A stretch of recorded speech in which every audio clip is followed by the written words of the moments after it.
लेडीजनी बोललं पाहिजे म्हणून मी थोडासा प्रयत्न करते. आणि सावे टीचरनी खूप छान स्पीच केलंय.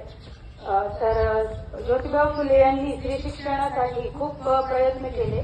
त्यांनी शिवाजी महाराजांची समाधी शोधून त्यांना जनमानसात आणलं, त्यांच्या विचारांना जनमानसात आणलं आणि आपल्या समोर त्यांचे चांगले विचार मांडले.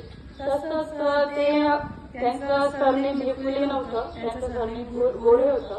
पण सातारा जिल्ह्यात त्यांचा जन्म झाल्यानंतर 1 वर्षाचे जेव्हा ते होते तेव्हा त्यांच्या आईचं चिमणाबाईचं निधन झालं. त्याच्यानंतर ते पुण्यात गेले. पुण्यात गेल्यानंतर त्यांच्या वडिलांनी फुलांचा व्यवसाय सुरू केला. फुलांचा व्यवसाय सुरू असल्यामुळे त्यांना सगळे फुले आड नावाने ओळखू लागले. तर म्हणून त्यांना फुले म्हटले जात होतं. तसंच त्यांनी 13 वर्षाच्या असताना सावित्रीबाई फुले यांच्याशी त्यांचा विवाह झाला.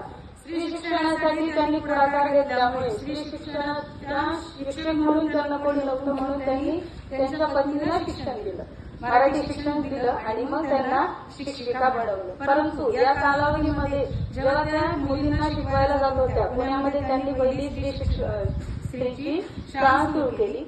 तर त्यांना खूप त्रास झाला. सावित्रीबाई फुले या जेव्हा शिकवायला जात असत त्यांना रस्त्याने लोकांनी त्यांच्या अंगावर शेण फेकलं किंवा चिखल फेकायचे, दगड फेकायचे, तरीही त्यांनी त्यांचं काम निरंतर चालू ठेवल्यामुळे आज आपण इथं स्त्री शिक्षण म्हणून शिक्षण घेतोय आणि आज आपल्या शाळेत पण सगळ्या स्त्री शिक्षिका जास्त दिसत आहेत. त्याचं कारण तेच आहे की आपण शिकलो त्यांच्याचमुळे.